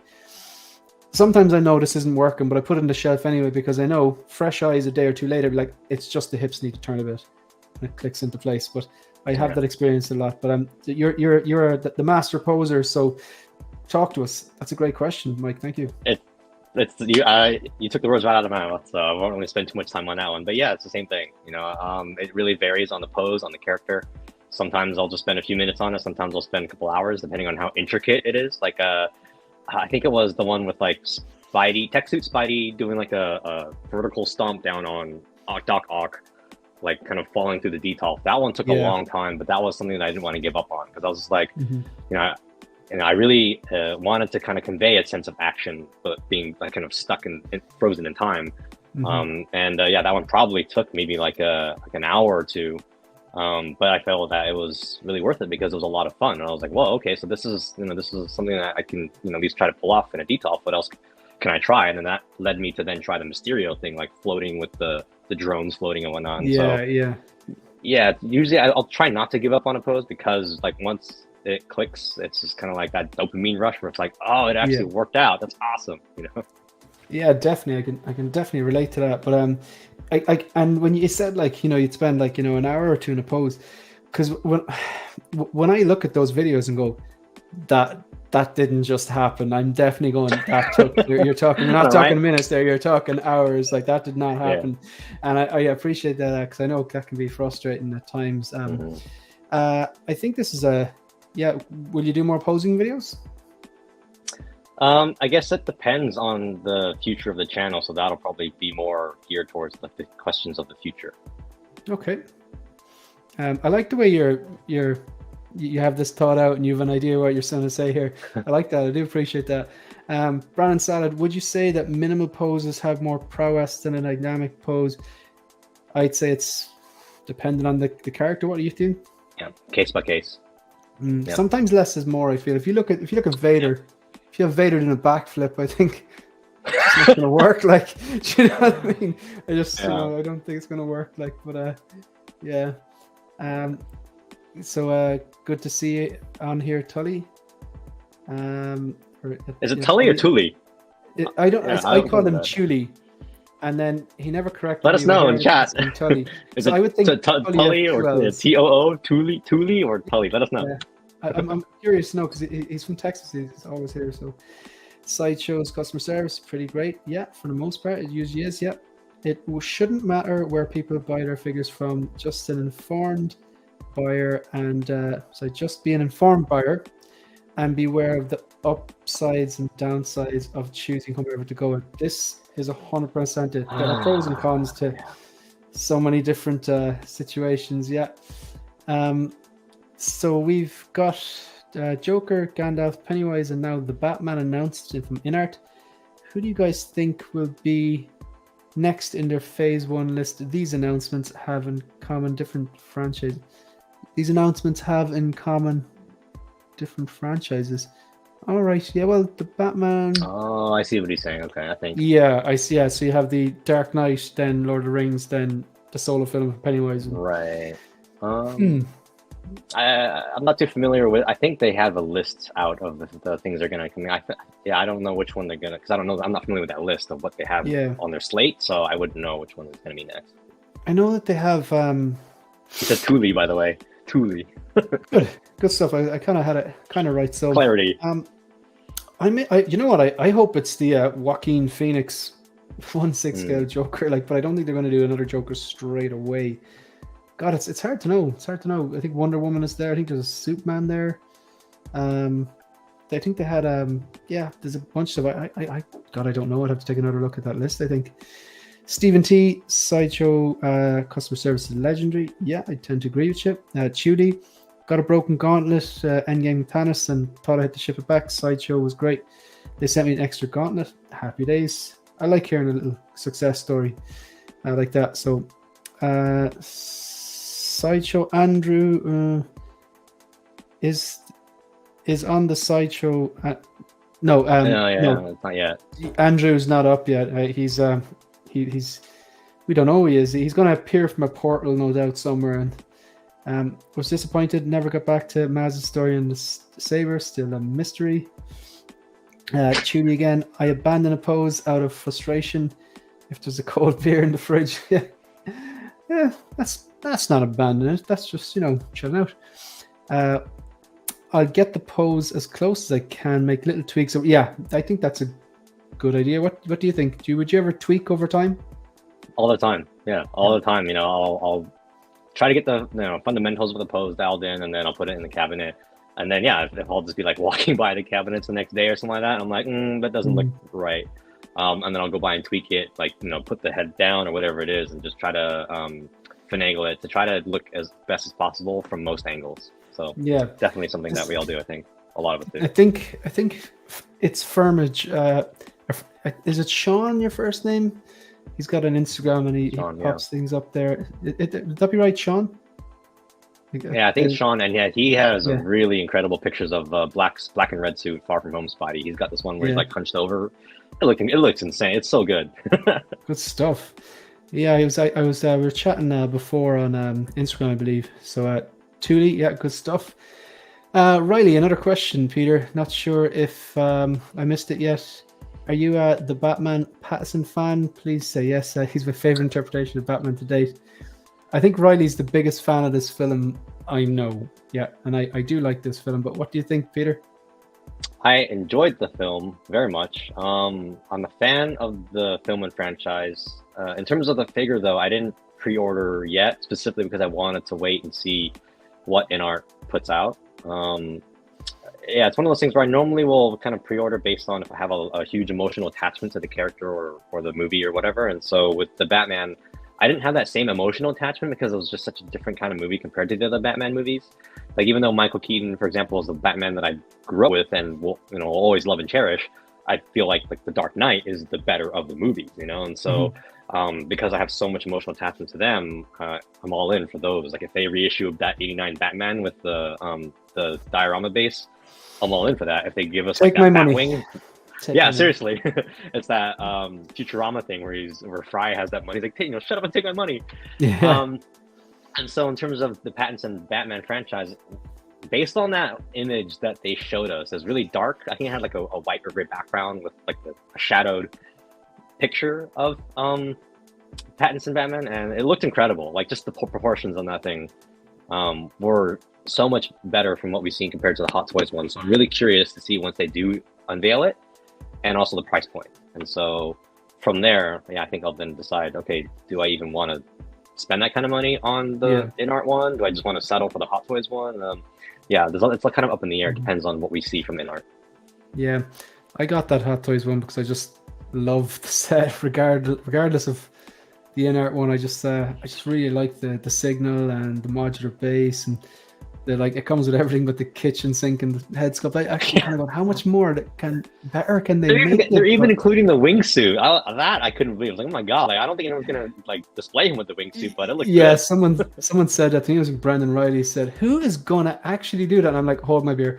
I just have a floating shelf up here. I just want him diving off there. I might keep it in that, but I'll definitely do it and send it to Brendan anyway. Peter, what figure do you wish Hot Toys would create? That's a good question. I always tend to think about the ones that I wish that they would reissue, but in terms of create, actually, I would probably want them to go back and make, not really go back because they never did, but make the Mortal Kombat movie figures, Scorpion and Sub-Zero from Mortal Kombat 1. That movie has a special place in my heart as well. I think I've seen some custom attempts at it as well, which look pretty good, but I mean, yeah, to be able to have like a Scorpion and Sub-Zero from the first Mortal Kombat movie in Hot Toys quality, and you have like Scorpion being able to have the two head sculpts, one with a skull with flames, just like Ghost Rider, and then like a magnetic accessory for the spear that comes out of his hand. Yeah, probably Scorpion and Sub-Zero from Mortal Kombat. That's what comes to mind right now. I'm sure there's so many more that I could think of later down the line, but that's just what's coming right now. Yeah, this is the funny question. Good for Health says, my mom wants to know how the figures in the Modu case stay dust-free. There's no glass in front of them. You're wrong. There is glass in front of them. They're just glass is literally that clean. It's just like squeaky clean. Glass, yeah. You've got like acrylic. Acrylic. It even looks like there's nothing there. So it's a compliment to your cases. And other Modu cases would have some sort of acrylic as well. Really quickly, so before we move on, so InArt are going to reveal the full pre-order for the Batman. I'm very curious to see what they do. I will always take a look. Original Mortal Kombat figures would be Fire, and I'd love to see a 1/6 scale Master Chief. Yeah, I've never played. I'm not a gamer. I've never played Halo for my life. But that's just a real cool design. And also, I believe it's Sean, but he said some Americans call him Shane because I've been to America a few times, and sometimes they'll say, "Oh, what's your name?" And I'll say, "Oh, it's Shane." They go, "Nice to meet you, Sean." And I'll be like, "What?" It only happens in America for some reason. But so he's obviously he's reversing it around. So very clever. I won't stop collecting until I get a rooted hair Beetlejuice. Say 2 more times, you might actually get it. Type it 2 more times, he'll appear. Okay, I actually went to see the musical Beetlejuice in New York, and it was... It's a musical? It is so good. I saw it in 2019. Lucky to get over there before all the proverbial SH1T hit the fan. But it was so good. It was so good. If you're ever in New York, definitely check it out. Well worth it. Sorry, Okay. my battery's gonna die, so I'm just plugging it in to charge. I hope that. Cool. I'll just while you're doing that, I'm going to get the next question for you There we lined up. Right, so before we move on to the future of your collecting journey, I have a next question for you. So I believe I've 2 more left. This one, like I mentioned earlier on, I had Brian Fontaine from the 6 Scale Scavengers on the show yesterday, and he spoke very honestly and openly about figure burnout in the 1/6 scale collecting. And he said at one point he had like into the 70, like in hand 70 plus figures, and now he's down to 23. Chris Leddy from the 6 Scale Scavengers on episode 20 said something similar. He said he had 102 1/6 scale, and now he's down to 20. So it's a really straightforward question. Have you ever felt, do you ever like wake up and go, oh, I'm just going to sell everything? Have you ever felt about like selling everything and getting out of the 1/6 scale collecting? No, it's one of those things. Me neither. Yeah. Yeah. I mean, I've jumped from hobby to hobby over the years. And so this is kind of where I'm at right now. And I don't think, have any plans to sell anytime soon. Like I mentioned, I've only sold 2 figures that I've had in the past like 5-6 years of collecting. And it's just one of those things where it's just too enjoyable because, we're so, I guess, engrossed. I don't know if that's the right word. We're immersed in just kind of the pop culture, the TV shows, Disney Plus shows, and the films and all that. And it's really awesome to be able to have an in-hand collectible to represent what you, what you've fallen in love with, And so, yeah, in terms of selling all the figures and just kind of getting out of the hobby, not anytime soon for us.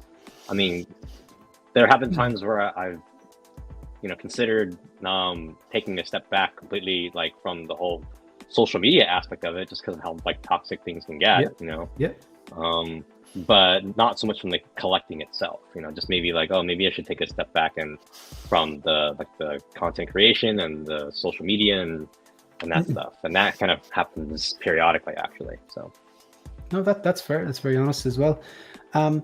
So we're going to move on to the future, and that actually ties nicely. I would agree with you as well. I think maybe in the future I might close the channel. Maybe in the future I might downsize my collection, but I just can't see a stage where I'm like, no, I'm never going to own at least some. Might have to focus on one version of every one or something, but I know that if I sell out everything and then Iron Man comes on the TV, or I put on Iron Man because I have it on Apple TV, and then I'd be like, why did I sell that Mark III? Or you know what I mean? It's just that kind of, I feel, why? Yeah. So right. So I'm gonna start this section of the show the same way that I've started this section of the show with anyone else. Do you still see yourself collecting in 5 years' time? Yeah. 10 years' time? Maybe. I don't know where I'll be. It's true. 10 Yeah, years that's though. fair. But 10 years ago, I wasn't collecting this. I was in two different hobbies 10 years ago. So things can change. So would you say like in 10 years' time, like you could see yourself selling everything, or would you say in 10 years' time you literally just don't know? Would you like to think you'd still be collecting, or would you be comfortable going, no, if I change your mind, I'd be comfortable selling everything? Or it's hard to tell. It's a really strange question. Yeah, exactly. It's hard to tell where we'll be in the world, financially and all that kind of stuff. And yeah, maybe if anything, downsizing, just kind of getting rid of some figures that maybe don't. What was that Marie Kondo saying? Like, does this bring you joy, or does this spark joy? If not, then remove it or something. But yeah, so maybe some of the is that from a documentary called Netflix, Minimalism? Netflix thing, something like Minimalism. that. Yeah. I watched that. Oh, you did? Okay, so I only know the memes Yeah. about it. So I watched that, and it actually was quite interesting.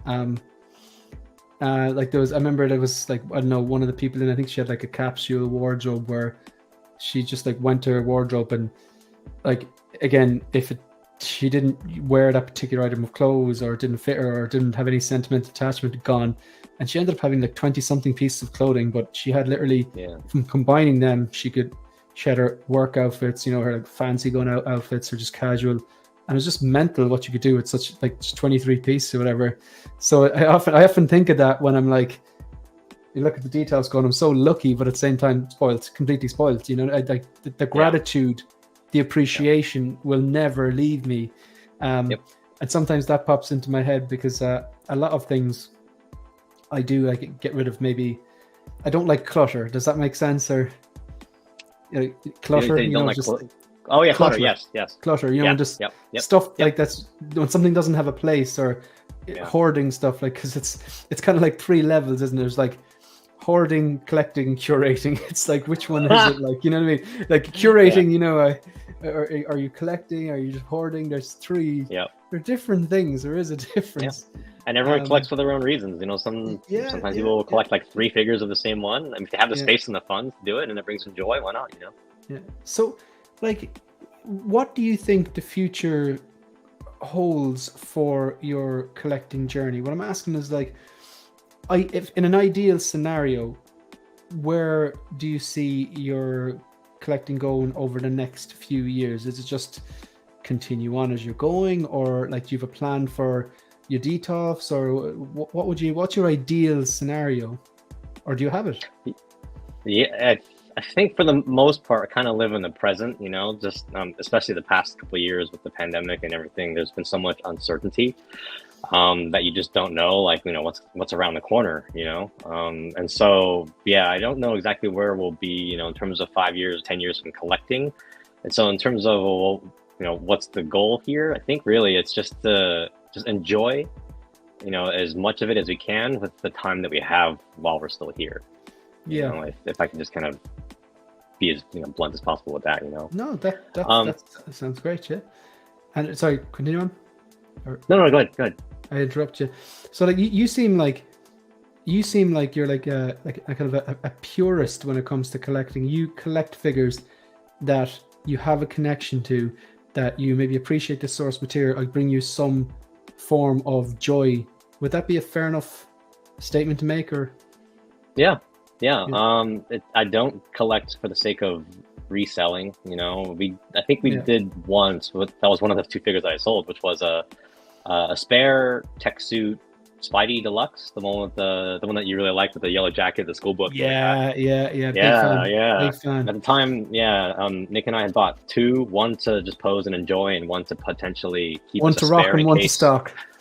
Yeah, right. Yeah, and it was one of those things where we thought, okay, well, maybe if I, you know, pose this one to the point where it gets damaged, then we'll have a spare one to fall back on. But then we learned, like, wow, these figures are quite resilient. They're not as fragile or made out of paper like people say they are. And so from that, we were like, well, we have the spare, you know, tech suit Spidey just sitting around. So what should we do with it? And I'm like, I'll just kind of get rid of it and sell it to someone who, you know, really wants it. It's not doing any good sitting in my closet. So I'd rather let it go to a home where it can be better appreciated. And so ever since, you know, then that's kind of where we just kind of stuck to the idea of not buying the whole out, buying into the idea of having a second one to just sell off. It's like, no, let's just stick to what we want to collect because of the attachment we have from that character, or to that character and the movie, and just kind of from there. So in terms of like, well, are we going to be collecting, you know, indefinitely? It really depends on the content that comes out in the coming years. You know, like if Marvel and Disney Plus and on DC, and if they're all able to kind of keep on putting out content that's, you know, really enjoyable, then we'll continue, you know, collecting figures. But if the content is just kind of like meh, or we're not really too attached to it, then we probably won't. Case in point, a good example is probably the Obi-Wan Kenobi figure. You know, I was really, really excited for that show, and it had some great moments, and I pre-ordered Darth Vader within like an hour of it going up. Really excited for that figure. Obi-Wan, not so much, even though I don't even own an Obi-Wan in my collection. But you know, it's just because I didn't really have too much attachment to that. First of all, like kind of like, I guess, the prototype figure, but also just kind of, it's one of those things where it has to make sense for us. Like, we have to enjoy the show, but the figure also has to speak volumes to us to really like say, I want to get that. Like the Black Panther that just got announced today, that one we're like, we got to get that. Yeah, so in terms of like, well, we just keep on collecting and buying figures, it just kind of depends on the source material and then what Hot Toys is able to deliver, or in art, you know. Gotcha. I do believe that you may have just coined a phrase without actually knowing what. If you notice, just you said you ordered the Vader from Obi-Wan Kenobi within the first hour. So I've heard of the day one pre-order, but I'm pretty sure you did a hopo. So you did an hour one pre-order. We need new teeth. I've heard of the dopo, what but is it? He did an hour one Hashtag hopo. pre-order. A hopo, yeah. Hashtag hopo. I'm gonna put that one in my next video. Yeah, that's wow. That's unique. So an hour one pre-order. So you're not only day one, but you are one. But you seem pretty. You know what you want. You know the type of figures that you have a connection to. You're not going to change your mind, and you only sold 2, so that makes sense. Because I'd be very similar. I've only sold like maybe 4 figures in total, because new better versions were actually coming out. So I had anticipated that. I got ahead of it, and they were very dated. The ones that I had sold, I think 2 or 3 of them were. But no, that's interesting. I'd say you don't get caught up in the hype trains or I'm not getting that vibe. I tend to I don't get caught up in the hype in the moment. It's more have to have the connection to the character, have to really love that character. So like going forward, you're obviously your channel. Are you going to continue your channel? You say that sometimes you're like not really, not so sure, but like I know that I'd love to see more posing videos. I'd love to see a collection tour, because it's just those videos that I'm automatically going to click and automatically going to watch and enjoy, because your content is of a very high standard. So like, do you see yourself continuing the channel? Do you have any like immediate plans or something you'd like to do with it? Would you ever do live streams or? Yeah, and that's a great segue, I guess, into the future of the channel. Is the idea of posing live streams. I kind of was thinking about doing a few years ago, but I did. This was before, I think, live streams were what they are today. Everyone is streaming, and it's a really welcomed new form of media to interact with everyone. And I remember at the time, maybe 2 years ago or something like that, I was thinking of doing a live stream, but I was worried that it would just take too much time. I thought no one would really want to sit around for like an hour and a half and only go through like 3 poses.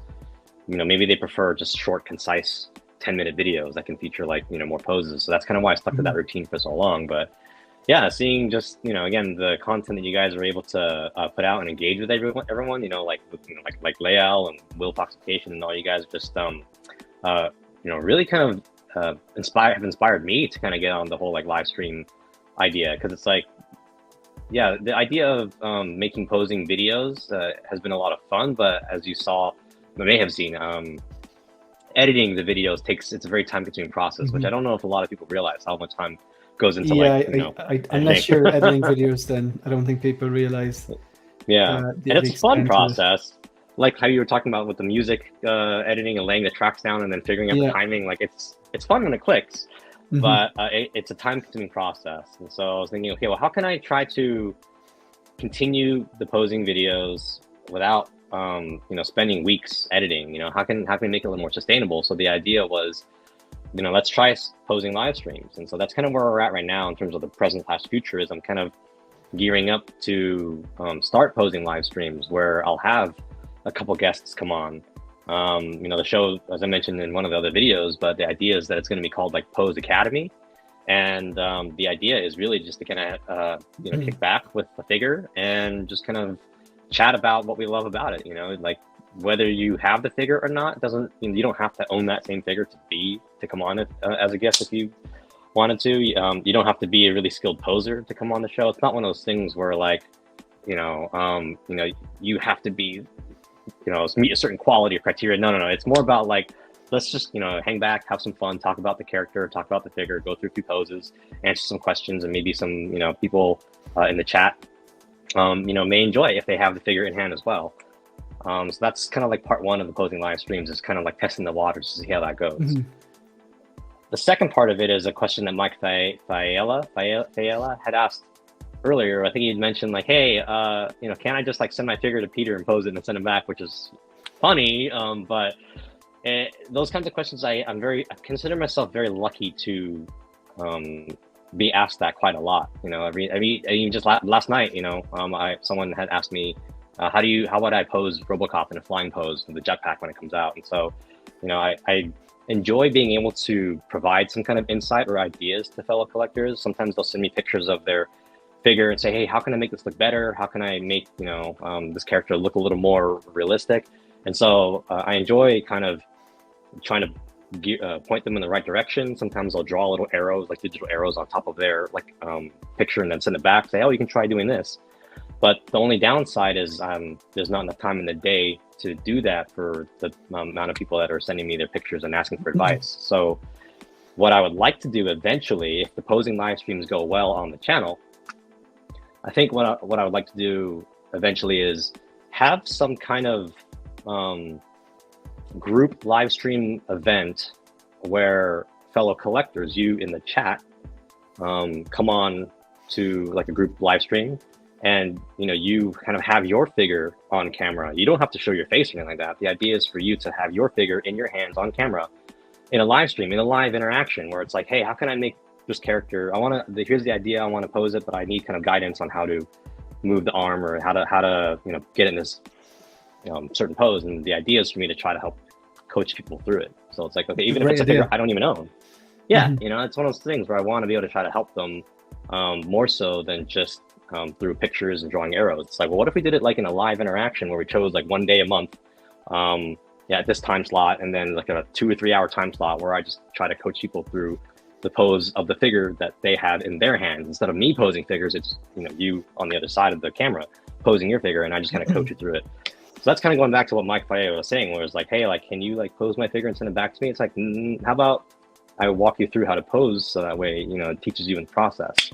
So that's kind of where I would like to go, but I need to figure out what to do in terms of my work schedule versus like dedicating that time to the community. That's the tricky part, and that's where I'm at right now. It's figuring that out. It's good though, because it's almost like teaching people how to pose, which is exactly what it is, really. Because it's like, you could, someone could, if they were to send you the figure, you could pose that figure and send it back if it made it. I find that concept really funny, but it's like, it's kind of like that, teach a man or give a man a fish, feed him for a day, teach a man to fish, feed him for life. Like, if someone can actually pose and you pick up those skills, you can apply them to different figures and stuff like that. There's a few simple fundamentals really about how the pose should work. So I'm going to address the chat really quickly before I ask you the final question. I presume if you've watched any of these, you know it's coming, like, but fire. The fire figures. Yeah. Let's go. Yeah, exactly. I'm not cool enough to say fire, and I'm too Irish and too old. We don't get away with saying fire or dope. We don't really, I know what they mean, but we don't really say them. I don't make it sound cool anyway. Question for you both: do you keep the material of your figures in mind when it comes to the length of time you keep figures in a pose to avoid long-term material damage? What do you think? Do you? Yeah, so it always depends on the figure and the material that they use. One of the earliest mistakes I made, funny enough, Shane, the DX02, I know that kind of has a sore spot for you. I bought the DX02 as my first Dark Knight figure. And yeah, I think it was like within the first year of collecting, so I didn't know, this is before my YouTube channel, all that kind of stuff, it's just, I didn't know the ins and outs and how you have to be careful with certain ones. And so with the DX02, I had, it was used. Fortunately, I was kind of a little more rough with it because I bought it used, and it had the oily abs. It was not in great condition. The joints were loose. So because it was already in bad condition, I decided, okay, well, I'll just kind of pose it a little more aggressively. And in doing so, I like ripped the suit right at the crotch, basically. By kind of spreading the legs a little too far open, it just boomed, like there's a tear right down the crotch. I'm like, oops. So yeah, to answer, because it was just rubberized, like. Yeah, the whole suit was rubber. Yeah, like 100% rubber. DX19 is like a neoprene, fabric, like kind of a stretchy, like almost like how do you describe it? Almost like a kind of a skin sports material type of thing, and then the panels are on top, like. Right. So it's a little bit of mixed media, but yeah, the DX02, for those who don't know, it's like a full rubber suit. I didn't really know any better at the time because it was still early in collecting, so I tried pulling the legs apart and it just like tore, and I was like, well, lesson learned, and then so from there I learned, okay, there are certain figures you have to really be mindful of, which is why I try to stress that in my videos, is like, certain characters have like, really form-fitted suits like Loki and Spider-Man and whatnot, and Justice League Batman. You got to be mindful about, if you're going to keep it in a pretty articulated pose, you got to manipulate the fabric around to reduce the tension in that area. I've seen some people have, I think, BVS Batman and Justice League Batman, where the panels are starting to come off the suit. which is heartbreaking to see, you know. But yeah, it's just one of those things where some stressful poses can cause damage to the figure, and it's always going to be a case-by-case scenario, which again is why I like posing Mando so much, because you don't have to worry about that kind of stuff with Mando. That makes sense. The episode kind of has come full circle here now. Yeah, that's some great advice. I took the cheater's way out there with the upgraded suit. I like it so much. I was gifted the mysterious drone, and I was like, "Wow, it'd be cool if one of them upgraded suits was on top of the drone." But in the meantime, I posed them just holding the mask with the glasses on and the phone and with the head sculpt, and I was like, "Oh, I really like that." It's just a simple pose, but I got a second one cheap, and he's been up there posed like that for a year. I don't know if he's ever going to come out of that pose, to be honest. But a pose doesn't have to be dynamic to be a good pose. Character poses, I think I do like character poses too. Most of mine I think are simple character poses. But right, we're going to address the chat really quickly. Just going to get to the rest of these. So Patrick Conley, did I miss one? Does anyone? Blitz says, does anyone immediately stop what they're doing when posing with Peter's videos drop? It's so exciting to get the notice. I would agree. Yeah, I would agree. Can't wait. That sounds awesome. I'm going to be first in line for that school. Mike Vela said, love that idea. The interaction will be a lot of fun. Heck yeah. Feezy's Figures says, like an online tutorial tutoring session. Yeah, exactly. Yeah. The IG-11 pose in the background looks fantastic. I'm just going to solo that really quickly. Yeah, I spotted that as well. I spotted that already. Yeah. You're like me when I go to point at something. I still don't know if I'm doing it right. It's the back to front world here. But I noticed that as well. The figure posing help hotline. Nice. Hi Mario, how are you? Big Dog Pound 1. I'm sold, Peter. I'll be there. In for that idea, Peter. You know it's serious when he uses the exclamation marks and the all caps. on online posing school. Peter, idea sounds like what Terry Smith does when they're on Sideshow and premiering a new figure. Yeah, because he tells Guy, doesn't he, to right. Tell them, but this be different. They call it posing by proxy, I think is what they call it. Oh right, yeah, because he's kind of not there, yeah. And he likes it. Good stuff. Riley says, "Let's go!" Brilliant. Yeah. Is it even a live stream if someone doesn't say "Let's go"? Call Peter at 1-800-PRO-POSER for all your posing needs. Yeah, that's funny. Do you save your boxes, Peter? Mm-hmm. Yeah, right off camera, off to the side. I think I showed that in the video of this build. But yeah, we save our boxes in the event that we do decide to sell them. It was really helpful when we moved, you know, just kind of putting a lot of the figures back in those boxes, making sure we didn't lose any accessories. So yeah, we keep our boxes, we keep the shipper, we keep all that stuff. You keep art and shippers, yeah. I ditched the shippers, but again, yes, it's each their own, I suppose. But for moving, I can definitely see how the shippers are massively helpful. So just kind of brings us more or less to the end of the show.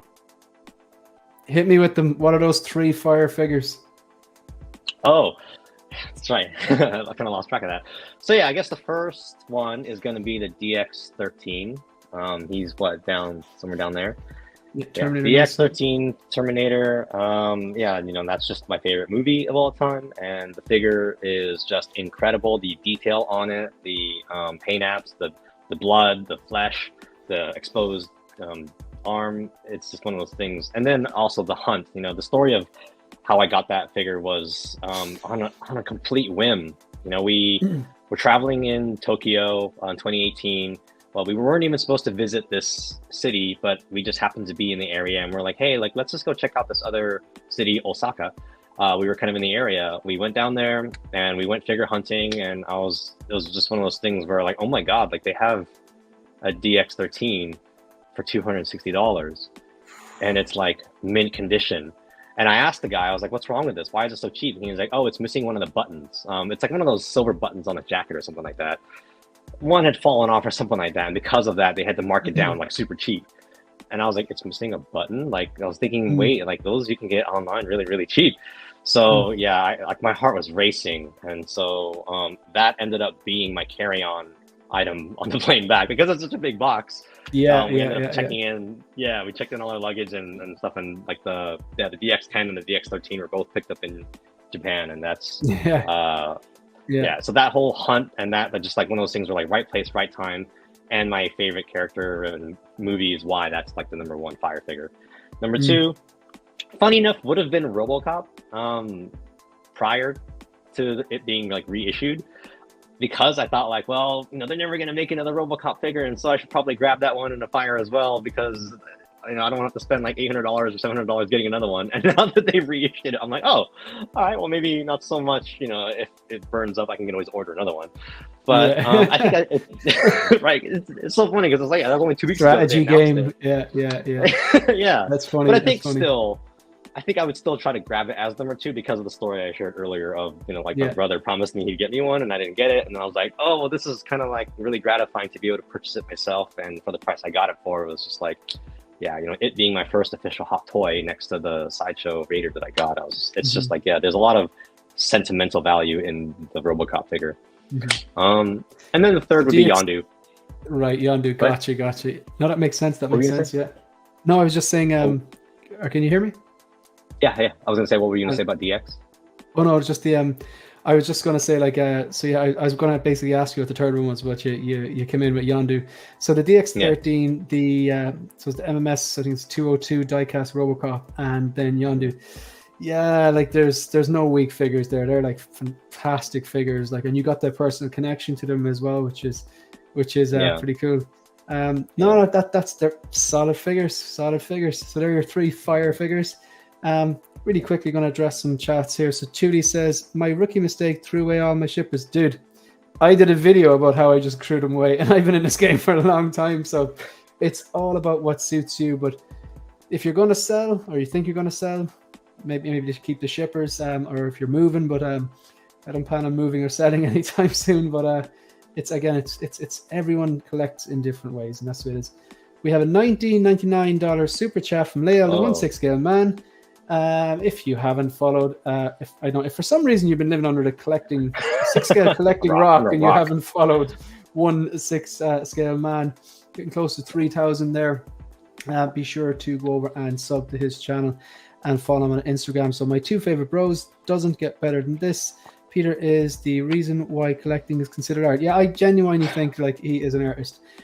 Thanks very much for that, Leia. I do appreciate that, and all that money is going to go to a good cause. I'm really looking forward to this.